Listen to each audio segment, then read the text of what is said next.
Good afternoon, everyone. Wanted to wait till the president finished up with his remarks on the budget before I came out. As you saw, he's had a really good opportunity to sit down with his team. It's clearly been a busy day here at the White House again, so I'm going to kind of keep it quick and get to your questions. This morning, after receiving his daily intelligence briefing, the president met with Secretary of State Tillerson. As you all know, Secretary Tillerson and Secretary Kelly will travel to Mexico City later today as one of their first foreign trips. It's significant that the president is sending the secretaries to Mexico so early in the administration. It's symbolic of the meaningful relationship that our two nations have. These are important meetings regarding the president's agenda to improve the quality of lives for both people of Mexico and the United States by combating drug traffickers and finding ways to bolster both our economies through a broader relationship that promotes commerce and legal immigration. This is a very encouraging start to a working relationship with an incredible neighbor to the south. At this moment, the president has just wrapped up his discussions on the federal budget with some of the officials and staff who will be instrumental in the work to put this country back on a responsibly fiscal path. Joining the meeting were Reince Priebus, the Chief of Staff, Steve Bannon, Jared Kushner, Gary Cohn, the Director of the National Economic Council, Secretary Steve Mnuchin of the Department of Treasury, Director Mick Mulvaney of the Office of Management and Budget, Russ Vogt of the Office of Management and Budget, and Emma Doyle of the Office of Management and Budget. As the president mentioned last week, we look forward to presenting our tax reform plan and providing much-needed tax reform and relief to the hardworking men and women of our nation. The president's going to restore and respect the American taxpayer by enabling them to keep more of their hard-earned money and by making sure the federal government spends money more responsibly. After the lunch, the president will continue this important discussion with other members of the senior staff. Additionally, the vice president today is in St. Louis to participate in listening sessions with American workers and employees of the Fabric Cat Equipment and Engineer Dealer, a 100-year-old family-owned and operated business. During his visit, the vice president will discuss the economic comeback in store for our nation under the president's economic agenda and with small business owners and employees. The president has already made strides towards slashing redundant regulations through his executive actions, and we will work with Congress to enact further pro-growth legislation. Back to the president's schedule. Later this afternoon, the president will participate in his standing legislative affairs strategy session. Our legislative affairs team is in constant contact with our counterparts on the Hill, keeping an open dialogue on all aspects of the president's agenda. Last week alone, more than 40 different senator and members of Congress visited the White House. On the Supreme Court front, so far, Judge Gorsuch has now met with 58 senators, 36 Republicans, and 22 Democrats, and he has more meetings already on the books for next week when the Senate returns to session. We've been especially encouraged by the reception he's received from several senior Democrats, including Senators Feinstein, Tester, Durbin, and Gillibrand. Also on the confirmation front, multiple unions came out today for Alex Acosta, the president's nominee for Labor Secretary. Both the Labor's International Union of North America and the International Union of Operating Engineers praised his distinguished career and pledged their support for his nomination.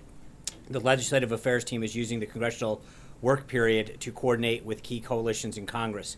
They are meeting with different groups in the House and the Senate, including the staff of the Congressional Black Caucus, House and Senate leadership, and staff throughout various committees.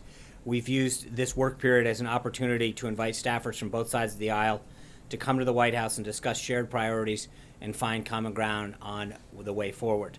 And we're not just reaching out to Capitol Hill. We've actively engaged with key leaders and policymakers around the country. It's critical to this administration that we gather input from states and from people throughout the country rather than just leaders here in Washington. Looking ahead to tomorrow, the president will meet with a group of world-class business leaders to discuss specific action he can take to remove barriers to job creation. These leaders, many of whom represent some of the country's largest manufacturers, will begin the day in working groups with the vice president, cabinet members, and key aides of the president's staff. The working groups will engage in a deep dive conversation on the attendees' specific area of expertise. Topics of discussion include deregulation, tax and trade, training and the workforce of the future, and infrastructure. Vice President Pence will be engaged with each of the groups, and after the groups conclude their discussion, the president's staff will compile the feedback, and the president will sit down with the entire group for a listening session on some of their recommendations. As you can tell by the structure of the meeting, the president is expecting these interactions to lead to real action being taken by the administration. creating a dynamic and booming economy that works for all Americans continues to be at the top of his domestic policy agenda. As a successful businessman himself, the president knows that if we're going to get the country back to work, we need to hear directly from job creators what is holding them back and, where appropriate, take steps to remove the barriers. In his first month in office, the president has already taken numerous actions to boost job creation, and key economic indicators are showing that it's working. CEO and confidence are up, the stock market continues to reach record highs, and the January numbers were strong. The meetings on Thursday will continue to build on that momentum. And with that, I'm glad to take some questions. Steve Holland. Steve Holland's not here. Sorry. Sean, how about Jeff Mason gets it. Thank you, Sean. Can you give us an update on the administration's plans with regard to transgender bathrooms? And can you confirm in schools, and can you confirm that there has been some disagreement between Secretary DeVos and the Attorney General on this issue? So I would expect further guidance to come out on that today. The president, as I said yesterday, is a firm believer in states' rights. When you look at the guidance that was issued under the Obama administration, first of all, let's remember, to the best of my knowledge, that was stalled, never fully implemented. And I think there were various reasons for that, several legal reasons and several procedural reasons. And so the Department of Education and the Department of Justice, both who jointly issued that guidance back during the Obama administration, are now working together again under a Trump administration. They've been reviewing the guidance that was signed, the basis by which it was put through, and I think there have been several areas of concern, both legal and procedural, that they have been discussing. And I think where you might be hearing something is more on the timing and the wording of stuff. The conclusions everybody in the administration is agreed upon. There's no daylight between anybody, between the president, between any of the secretaries. I think there's been some discussion between the timing of the issuance and recommendations, or between the exact wording. But as far as the conclusions go, I've made this clear, and the president's made it clear throughout the campaign, that he is a firm believer in states' rights, and that certain issues like this are not best dealt with at the federal level. Sean, a report out today that some cabinet secretaries are bristling at what they see as the White House micromanaging staffing at the sub-cabinet level. To what degree does the White House think that it should impose its hiring approvals on members of the sub-cabinet? And is some of this at least partially driven by cabinet secretaries wanting to appoint people who might not necessarily be aligned with the president's thinking? Well, I think when you come to, they're called political appointees for a reason. The idea is that people who come into this government should want to support and enact the president's agenda that he campaigned on with the American people. And I think one of the reasons that you've seen in recent polls is the president, people, even if they don't agree with the president, they give him high marks for following through on the promises that he's made to the American people and getting things done that he actually said, which is not always the case here in Washington. And I think that we want to make sure that the people who staff a Trump administration are committed to a Trump agenda. And that's, so cabinet secretaries and other administrators and directors have broad discretion. But I think at the end of the day, no matter what position you have, whether it's the lowest or the highest in the White House or in a department or agency, we should be making sure that people who are coming in as appointees of the president support the president's agenda. And I think that's one thing. This isn't about getting a job as a federal employee where you're subject to certain restrictions as to what you can and can't do as a benefit of being a federal employee. These are political appointees.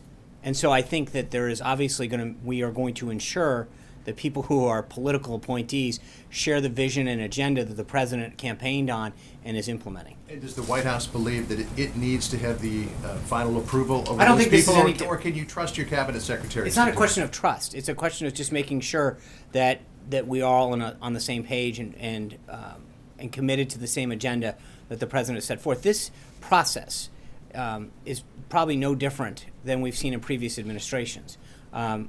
Cabinet secretaries come to the president with recommendations on who they want, and it depends on the position, obviously.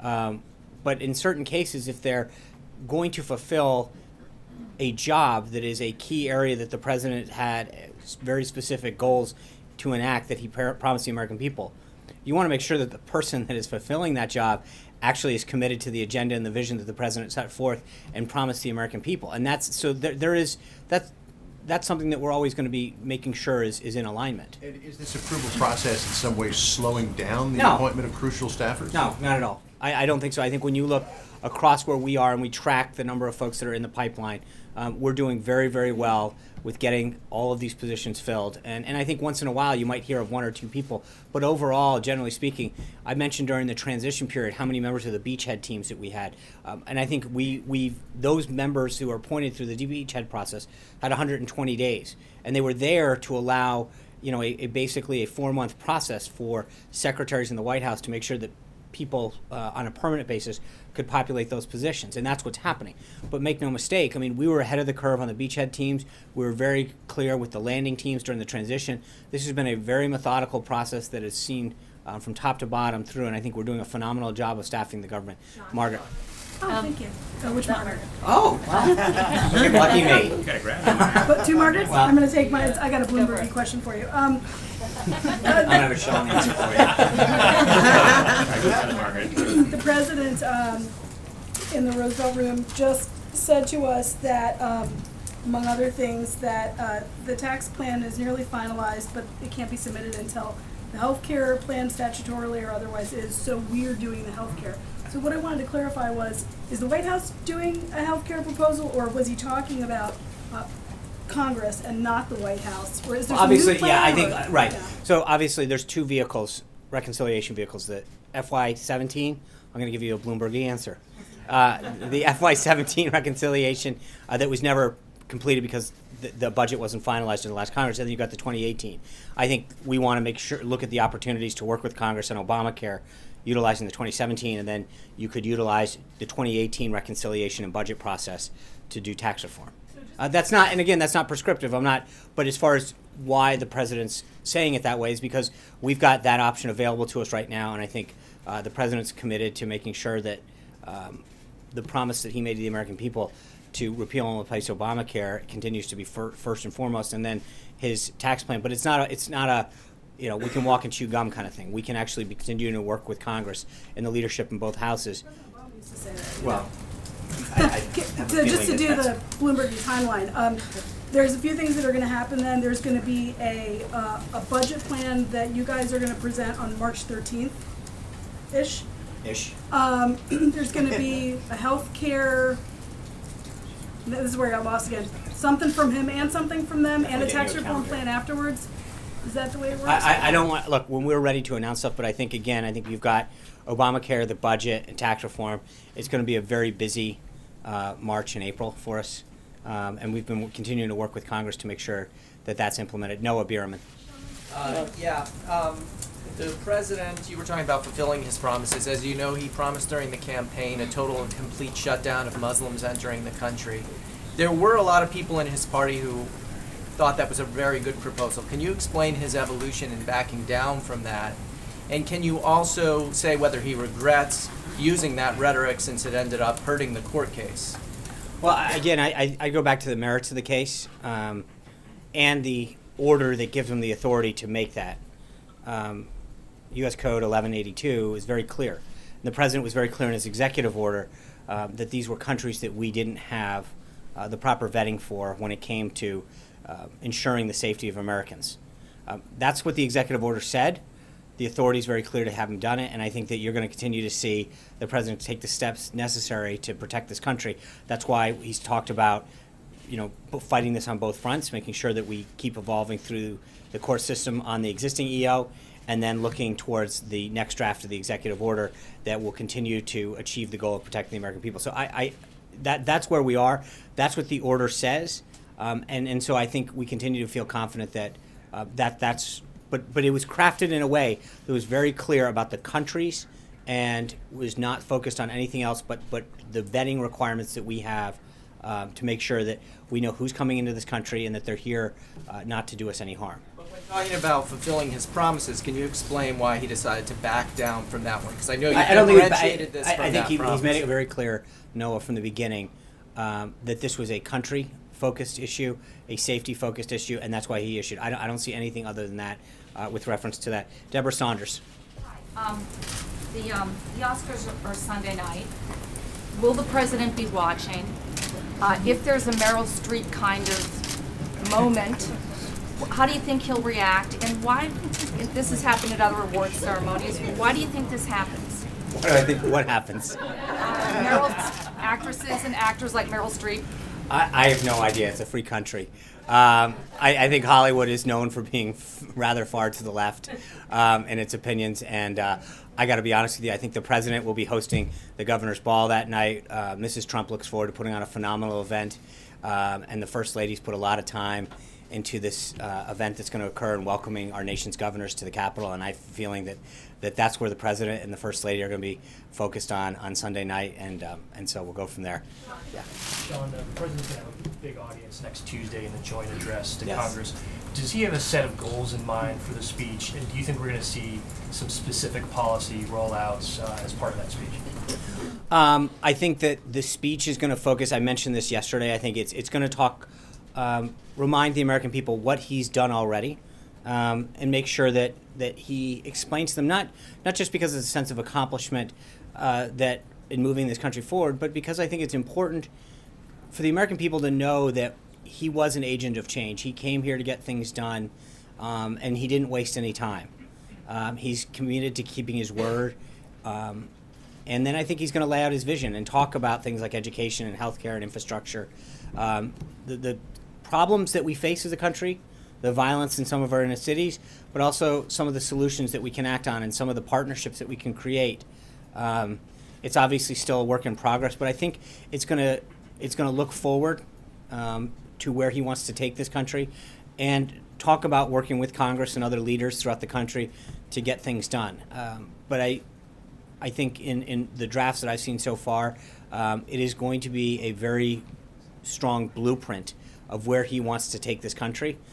In the past, I think a lot of presidents, or some presidents rather, have gotten into very detailed specifics. I think you're going to see him try to talk about policies in a broad sense of where he wants to take this country and what defining success is, what that goal means. But it's still a work in progress, and hopefully towards the end of the week we Is might. the tone going to be optimistic, Absolutely. sunny? Yeah, I think he is. This is an opportunity for him to lay out a very positive vision for the nation, and to really let America know where we can go and how we can get there, and the potential that we have as a nation. Anita. Just piggybacking on that, and then I have another question. Will he, I know past presidents, including President Obama, immediately hit the road after, I know this isn't a State of the Union, but something like a State of the Union address, to sell policies. And since you're saying it's more of a vision, does he anticipate going Yeah, I think around- there'll be some travel. I don't want to. That's evolving right now. There's a lot of things that we're trying to look at, and I think as we look at the speech and some of the objectives and goals and vision that he's sharing, talk to him about potential places to go to highlight that. But I think you're going to see, a fair amount of visits in the next few weeks to highlight some of the places that he wants to take it. And then the other thing was, I've seen some members of Congress were here last week. There's the legislative meeting today. Yeah. It feels as if we haven't seen as many executive actions, or executive orders. I know we have the one vetting one coming out this week. Are we in a different phase now that he's sort of done the executive orders that No. he wants to do, and we're going to We legislation? have several that are in the pipeline, and part of it is just these days are focused with these meetings and getting things done and trying to plan ahead. And so as we see fit and as the implementation process of a lot of these goes through the process, we'll have plenty more. But I should. That there's more legislative emphasis right Well, now. it's a both, and I think part of this is we work through Congress. Anita, these are big things, right? We're talking about fundamental tax reform, something that hasn't happened in our nation since 1986. The repeal and replacement of Obamacare, which was mammoth, and I think part of this is that those things take time. He's got a joint address on Tuesday. There's a lot of things that are happening, and therefore we need to kind of make sure that we appropriately use the schedule. But I can assure you that if you've missed executive orders, you're going to see a bunch. I just want to make sure you know, Jonathan Carl. Hey, Sean, I want to ask you about the town halls and Yeah. what we're hearing about Obamacare. The president referred to so-called angry crowds at these town halls. Is he suggesting this is manufactured anger, I think- that this is not real anger and real concern? Thanks. I think there's a hybrid there. I think some people are clearly upset, but there is a bit of professional protester manufactured base in there. But there are people that are upset. But I also think that when you look at some of these districts and some of these things, it is not a representation of a member's district or an incident. It is a loud group, small group of people disrupting something in many cases for media attention. No offense. It's just, I think that necessarily, just because they're loud doesn't necessarily mean that there are many. And I think in a lot of cases that's what you're seeing. Does the president doubt that there's real anger and No, real I just said concern that. out there beyond just a few loud agitators? That there's real concern that people may lose their But they won't. healthcare? But see, I think that's a false narrative, and I don't. The president's been very clear. Look, you have to look at what our healthcare system is right now. In so many counties around our nation, we've gone down to one provider. That's not choice. That's not access. And then they're going in a lot of cases and they're saying we're not taking Medicaid, we're not taking TRICARE, we're not taking the insurance you used to have, the doctor that you used to have isn't participating anymore.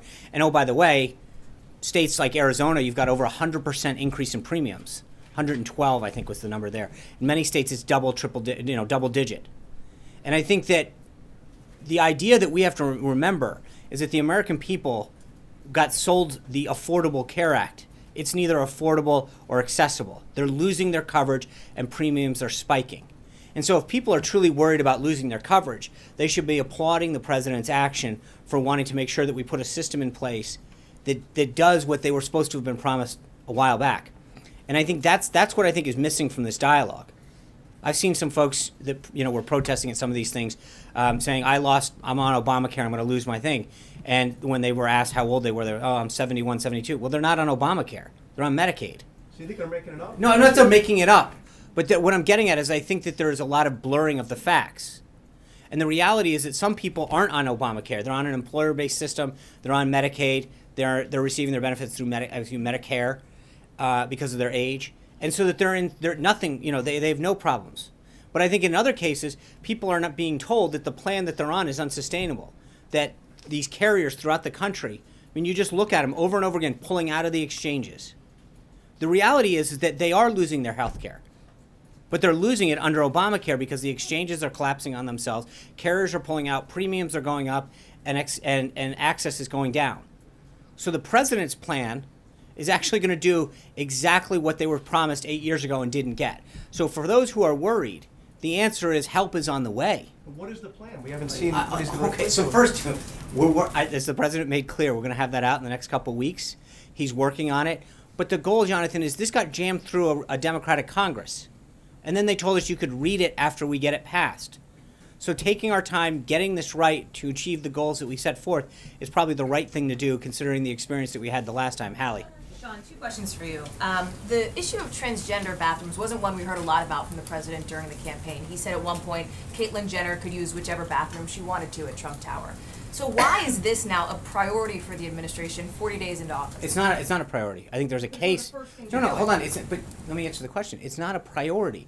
There is a case pending in the Supreme Court in which we have to decide whether or not to continue to issue guidance to the court.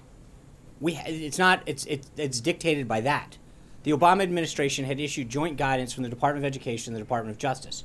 We now have to decide whether or not this administration wants to continue that track that they were on. It's plain and simple. If we don't, but there are problems both in the legal and process way in which that guidance was issued. And so it's incumbent upon us to actually follow the law and to recognize that Title IX never talked about this. It was enacted in 1972. There was no discussion of this back then, and to assume certain elements of the law were thought of back then with respect to this would be completely preposterous. And to be clear, Secretary DeVos is on board with this? Yes, 100%. Thank you. President, Mark. sorry, second Canadian question. Prime Sean, that was actually clear. Second question was on Mexico, the Secretary of State's trip that is tonight, along with Secretary Kelly. Yeah. Obviously, there have been tensions, right, between the Mexican president and President Trump. Is this a cleanup job for the Secretary of State? No, I think that President Peña Nieto and President Trump spoke. Again, the foreign ministers had several contacts with our staff. I would argue that we have a very healthy and robust relationship with the Mexican government and Mexican officials, and I think they would echo that same sentiment. President Peña Nieto has echoed that as well. But I think the relationship with Mexico is phenomenal right now, and I think there's an unbelievable and robust dialogue between our two nations. President Trump and Canadian Prime Minister. Let me go, Margaret, and then I'll get you. Thank you. On Syria, General Votel indicated today that the U.S. needs to take a larger share of the burden and perhaps send troops to Syria. Has the President discussed this with his national security team, and when does he intend to? I'm going to refer you back to DOD on that. I would just argue that I think that you've seen the President talk about safe harbors in Syria with several foreign leaders who have shared his safe havens. Thank you. And that is an area at the top of the President's foreign policy agenda that he's continued to talk to leaders, especially in the Middle East, about trying to make sure that we deal with that issue in that area right now. But I'm not going to get ahead of the DOD on this, and then when they have recommendations, they'll make them forward to us. Is there an NSC President- on it, though? Has he talked? Has the President? I'm not going spoken? to. I will if I have an update, I'll give it to you tomorrow. Again. President Trump and the Canadian Prime Minister wants the U.S. and Canada Council for Advancement of Women Entrepreneurs. Mm-hmm. Can you talk a little bit about how the council is growing and transpiring? What's the status of I it? think staff is beginning to implement the President's agenda. It occurred, 6-7 days ago, and so it's starting to work through the process, and we'll have further updates as it goes forward. But I know that he continues to be in touch with Prime Minister Trudeau, and our staff continues to work on the back end to make this happen. Zeke. Thanks, Sean. Two questions for you. One, earlier conversation with John about does the White House not have confidence in its cabinet secretaries if it's looking sort of over their shoulders to whom they're picking? Does the White House does the President not trust his cabinet secretaries and appointees and agency administrators to staff to find people who agree with the President's agenda? No, not at all. I think there's a big difference. The President named these folks because they're an unbelievably qualified individuals. Part of it, though, is that you're staffing major departments. I think we've got somewhere in the area of 5,000 positions to fill. And when you're filtering through a good number of people, I don't even think the secretaries, at some degree, depending on the department and have a full background on some of these individuals. And so as they get pumped through the pipeline, there are questions. And again, there are areas of that are of key priority to the President that he campaigned on. And I think that when he wants to make sure that certain of those individuals who are going to be overseeing key priorities that he promised the American people have somebody who is not only qualified but agrees with and shares the President's vision to fix whatever problem that was or fulfill whatever vision that he articulated. But I think that it would almost be malpractice not to do that, to allow people to fill a job, a political appointee job, who don't share the vision and agenda of the President of the United States would almost be ridiculous. I mean, it would be silly on its face to suggest this.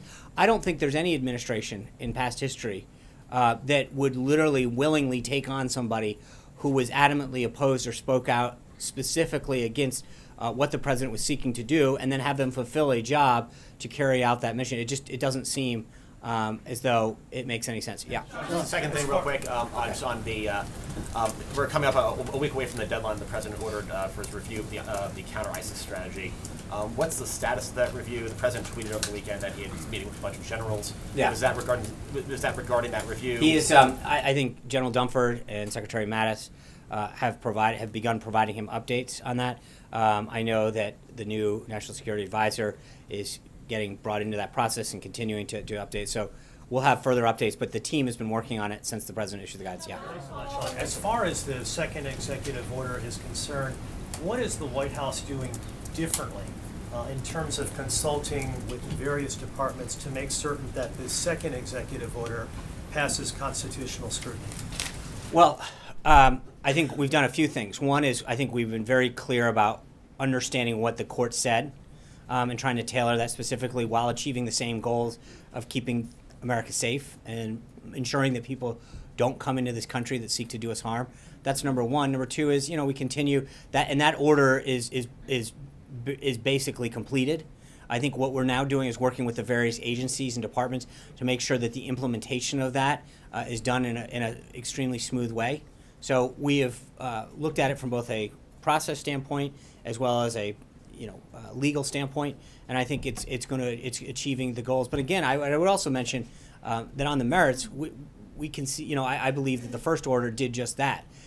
It was written in a way, and I think ultimately we will continue to prevail on that because it is written in a way that is clear and consistent with U.S. code and the authority that the president has to protect the nation. Katie. No matter what happens as it relates to the second executive order, it's almost likely to face a legal challenge. Sure. Are you concerned that the president's prior remarks as it relates to the judiciary is going to allow him to get a fair hearing by the judicial branch as it relates to the second executive order? Yeah, absolutely. I think that, because I think that you've seen it happen in the Massachusetts case. I mean, at the end of the day, you look at the law and what the order does, and I think, again, you may have, in the case of the Ninth Circuit, we continue to disagree with that. I think, the president's pointed out, you don't have to be that high up, in grade school to recognize what the code says, what the authority that is granted to him, and then what the order does. I think the things that they brought out in that order, I mean, in one of the cases they suggested there's been no people that have entered within the 7 countries, and a quick cursory look found, upwards of close to 20 people that had come in. So some of the basis for which they decided the case on doesn't actually pass muster. And I think any other judge or judges that look at that order or the one that will be put forward will come to the same conclusion. Katie. Sean, I wanted to ask about the president's budget priorities. Yeah. What specifically is the president increasing spending on? Where is he decreasing spending? And how much money specifically is he asking for the 5,000 new Border Patrol agencies asked for? So I'm going to refer you back to Margaret's question, and then we'll have something in mid-March as we put that out. But I'm not going to get ahead of Director Mulvaney. No, I mean, it's not. Look, he just had a meeting where he's continued to work out. They're providing him back and forth. I mean, that's the idea of crafting this budget, and until we put it out on paper, I don't want to get ahead. Mexico. Sean, Yeah. thank you very much. Back to Mexico, Videgaray and many officials have said this morning that they're not going to accept the directives that were put out by the White House and by DHS yesterday, and they may not take anyone that's not a Mexican immigrant. What are you guys going to do with those people that I think Mexico will not Secretary accept? Tillerson and Secretary Kelly are going to have a great discussion down there and to walk through the implementation of the executive order. But I feel very confident that any country who has a citizen that comes into this country and that we send back, we'll make sure that they comply with this. David. I have 2 questions about immigration. I'll just ask them at the same time. One, the president has talked a number of times about millions of illegal immigrants casting votes during the election in his mind. You guys have promised to look into that. It seems like there was no mention of that in any of these directives to look for these immigrants. Does the president still believe this Yeah, I mean, national he's security mentioned that problem? Vice President Pence will lead a task force on this. Where would we stand on that, though? He named the task force, and the Vice President is starting to gather names and individuals to be part of it. On the other question I had about DACA program, yesterday you suggested, well, we have to go after hardened criminals, Right. and, major national security threats first. But during the campaign, the president talked about DACA as being an unconstitutional executive amnesty. Does he still think it was an unconstitutional use of President Obama's powers? And if so, I think, and I said this yesterday, David, but the president is very clear about his priorities with respect to immigration. Yesterday was focused on going after people who are a concern, a public safety concern, and we're going to walk through this very. We will get back to you on that. Right now, the focus is on keeping the country safe and making sure that we walk through. Shane. I want to ask on immigration as well. Given all of the push on deporting illegal immigrants, I wanted to see if this White House and President Trump have any interest in curtailing legal immigration going forward. Again, we got to look at this from a priority level. Right now, there's millions of people in this country that are in the country illegally. I think the focus continues to be that 800,000 or 900,000 that have already had an order to have them removed and get them processed through in a way that continues to keep America safe. Legal immigration obviously is a completely separate subject, and that includes visa reform and all that other stuff. The president's talked about that. He's talked about it with business leaders, H-1B visas, et cetera. You're going to see more of that coming, but I think there's a prioritization of how we deal with immigration, both illegal and then legal, and we'll have more on that later. I got to run. Thank you guys very much. We'll see you tomorrow. Take care. The task